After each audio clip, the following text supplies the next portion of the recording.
guys? Welcome back to Unstable. Now, I really wanted to get into blood magic this episode, but after doing a little bit of research, I found that I don't have all of the necessary resources, and I decided that I was going to get into a little bit of forestry this episode and some Ender IO.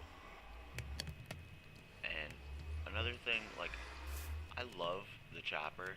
It gives you a very early game source of wood and tree farming, but the problem I found is that when you upgrade to iron, you're constantly making iron axes every few hours, and that it's just not a good end game for it. So I did some research, I did some looking around, I had a few friends give me their input, and the consensus was basically to build a forestry tree farm, but I don't think that's possible at present. So my solution is to build a better axe. Now, this might not work in the chopper, but it has an insanely higher durability. So even if it doesn't work, we've got a much better axe. So let's go give that a try. I am lagging all over the place. I apologize. I am running a lot right now, and it can't be helped. So let's see if this will work. Yes, it will. But I'm going to let this iron axe get burnt up first, and then I'll put the hatchet in there. That's going to help us out a lot because then we're not replacing or repairing it or we're not replacing it as often. It costs less to repair it than it does to replace an entire iron axe.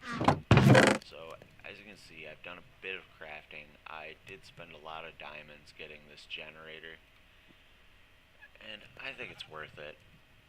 Did some forestry stuff. That is for the farm that I want to make. And I've got some Ender IO stuff already assembled but not put together. And basically the first thing I want to get is the alloy smelter.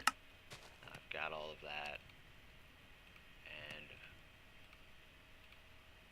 since I need the alloy smelter first, because I need to make conduits. Don't know what the recipe is for that or if it's changed.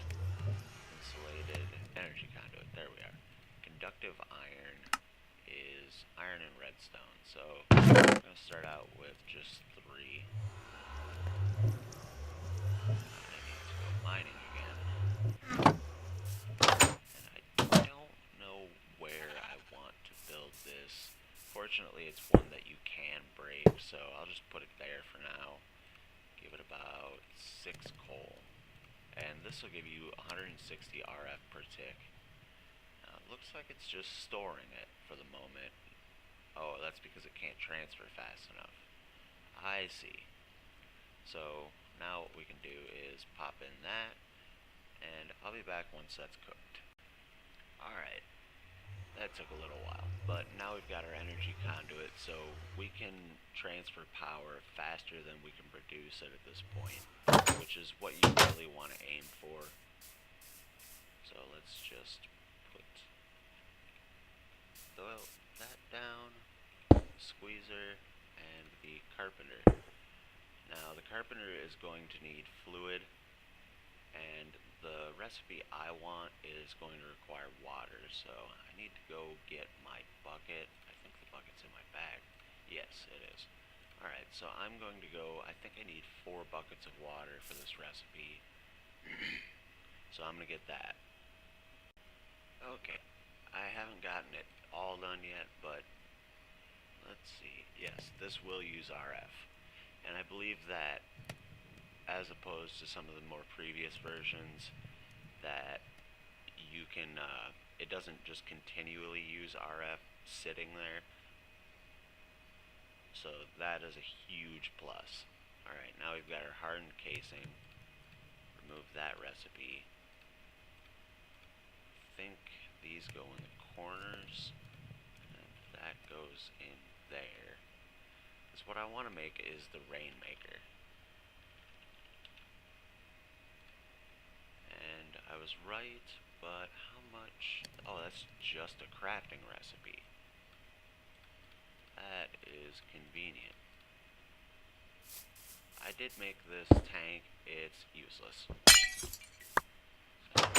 It only holds one bucket. It would be useful if it retained its, fluids, but it doesn't. Alright, so now we can produce rain basically whenever we want. And that's going to be helpful in the long run because I want to make a lightning rod and set up an RF storage for just lightning power. And I don't know how reliable that's going to be, so that's why I haven't invested a lot of resources into it. But there you have it. We have the starts of Ender IO, a little bit of forestry, and this cost me a lot of diamonds, but I feel that it was worth it because it produces 160 RF per tick, and that's just magnificent. Look at that go up. Now, of course, this is going to max us out. We just wasted a little bit of fuel. So, the next step, I think, is going to be making some sort of power storage. And I think the best power storage in this pack is going to be the capacitors. Yes, there we are. Okay, that requires basic capacitors, iron, and a block of redstone. And that'll hold 1,000,000 RF.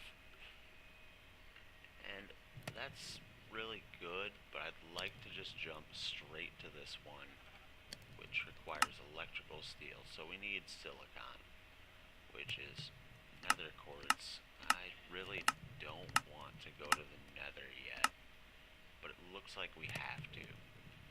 And that means I'm going to use the rest of the iron, and I'm going to armor up real quick, and I'll be back when I'm in the nether and I've built my little room around the portal to secure us from gas. Alright, we've got our little room set up, and I'm going to make a portal waypoint. I got my iron armor. Now let's see if this aggravates the pigmen. No, it does not. That is good. Oh, and right away we've got cobalt, which is not harvestable. Okay. But there's plenty of nether quartz to be had. I wish I had a silk touch pickaxe, but I haven't been able to find any emeralds yet. Bouncing a little bit because of my boots. I don't see any ardite. Now, ardite would be really useful so that we can get that cobalt next time we come back. But we might be able to find some just walking around. Oh, I'm on soul sand. I do have my excavator, because we are going to need soul sand eventually. That's a lot of nether quartz. Should have made a hammer at this point. I'm just glad that this isn't making the pigmen angry at me, because I really don't want to fight pigmen. But yeah, I'm going to get about a stack of quartz and go back to base. Alright, I had to take a little break, something came up, but I got my friend's advice on how to build a good hammer. And he told me to use slime large plates. Now, I've never used slime large plates on a hammer. I'm sticking with an iron head because it's the best material I've got. I plan on getting like a sharpening kit for it though. Ooh, but that's not in this pack. Alright, I'll have to figure out a different way to upgrade it. And I used a copper tough rod because that gives me more experience. And, ooh, a 1600 durability mining level diamond. That is amazing. And that also gives me 3 modifiers. So, give it a little trial run. Let's go down a little bit further. And we'll start here. It's a little slow, but as you can see, I'm getting experience just from mining stone. Oh, slime. That's gonna happen a lot because we use 2 slime, oops.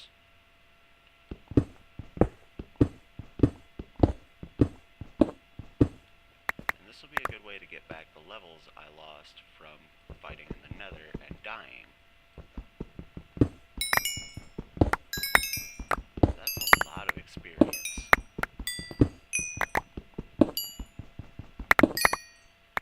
It's also eating up the durability pretty fast. So I'm going to save that for like my nether trips and other things when I've got a lot of ore in front of me, especially coal. That's going to be really helpful when it comes to mining coal.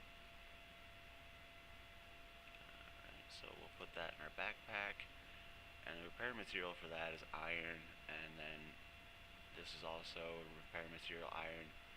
I did use a slime on that too, that's why it's got such a high durability. And I used copper on the tool rod too, and that has given me a lot of experience from just mining sand and all that. Smelt up another stack of cobble. And I was searching for gravel, and I realized that is very loud. Very loud. Just chugging along for a stack of wood. Alright, I went strip mining for a while, and we were able to get a considerable amount of gold. So I'm thinking in between this episode and next, I'll be able to get started and, get some more stuff going. And hopefully next episode we'll be able to get into blood magic, which is my aim. I know I was supposed to do it a few episodes ago, but I don't know, just finding gold has been this big ordeal. But in the meantime, I got into a little bit of Botania. I went around, I collected as many flowers as I could find in the immediate area, and started getting the floral fertilizer, which is just bone meal and either red dye and yellow dye, or 4 of the mystical powder, which you use with the pestle and mortar. And I'll be right back once I get some water in here and we can craft our first flower. Alright, the first flower we're going to need is the pure white daisy. So just like that, it gives you the recipe. Boom. Now we've got it. I think I'm going to set that up right there. And pure white daisy is going to be the basis for everything you need. And let's just do all of it. Now if you're new to Botania, this is going to be pretty cool. So what this is going to do is give us our living rock, which is going to allow us to get our mana pool and all of the other stuff that we're going to desperately need. And it does take a considerable amount of time to get this all. And the oak wood is, well, any log will give you living wood, which is what we're going to need for the other tool. And I'll be back once I've got some of this done, and we can go from there. Alright, I got this ready to go. This is the mana pool, and of course this is what stores your mana. And the next item we're going to need along the same lines is the mana spreader, because otherwise you're just sitting there with mana that's not doing anything. So you can use any petal with this. And the next thing you're really going to want is a wand of the forest. Actually, I think it's 3 of these living wood twigs. And I'm just going to use the black petals on this. And there we go. Now, the next thing I'm going to want to get is a generating flower. Oh, and I upgraded our white bag to tier 3, which is just 2 of these upgrades. Simple enough. Now, get those in there, and we have our day bloom. Now the day bloom is a simple enough flower. It does just as you would think. It generates mana during the day. The only problem with it is that it does decay and turns into a dead bush after, I think it's 3 Minecraft days. So it's good to get some initial mana. Go ahead and get this out. Shift right click those to bind them. And as you can see, this is slowly going to build up mana. Nothing obstructing the sky. That little tiny bit of green in that bar is how much mana is in there. There we go, it's starting to build up a little bit more. And that's going to give us our first bit of mana. Well, it would if we didn't find these black lotuses. Now these are cool, they're a one-time use. They have no practical purpose other than this. Oh. I thought that's how you used them. Right click, shift right click, nothing. Can't be planted on the ground. I'll have to look into that. In the past you were able to just throw them into the mana pool and it would give you a little bit of mana. Now if I remember correctly, there is another flower I'm going to want to get, because once we get into forestry, we're going to have an excess of bees. I'll have to look that up.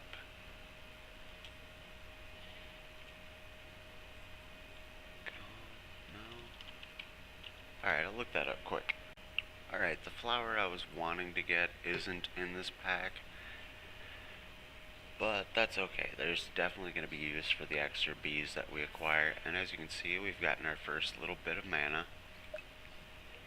Shoots out of the mana spreader, and just a tiny bit. I don't think we can do anything with that just yet, but the first thing I want to get is the Ring of Magnetization. That's going to require mana steel, the mana lens. There we are. And so let's see, 4 mana steel there, and 4 there. So we're going to need 8 mana steel. And I don't know if this day bloom is going to produce the amount of mana we need for that. But that's alright, because the next flower we're going to look into getting is going to be one that does not decay, and that is the Endo Flame.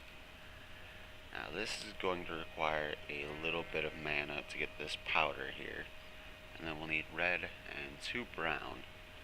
Now I don't know if we have brown. Nope, doesn't look like we do. So I'm going to have to do some floral fertilizer, and we'll get some brown, and hopefully before that flower degenerates into a dead bush, we will have our first active generating flower. Now the difference between active and passive is that active requires something to turn into mana. Like there's one that if there's a slime near it, it will kill the slime and collect all of the mana generated from the entropy, as they call it, to give you mana in that way. And that would be really useful if you had a mana production set up in a slime chunk. But we're going to go with the Endo Flame, and I think what I'm going to do is set up another tree farm back here and have it turning into charcoal. And can we make it into charcoal blocks? No.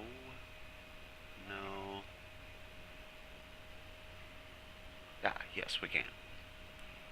Thankfully, it's part of the quirk mod. So yes, we can make charcoal into blocks, which is going to be very useful then. So that way we can just auto craft.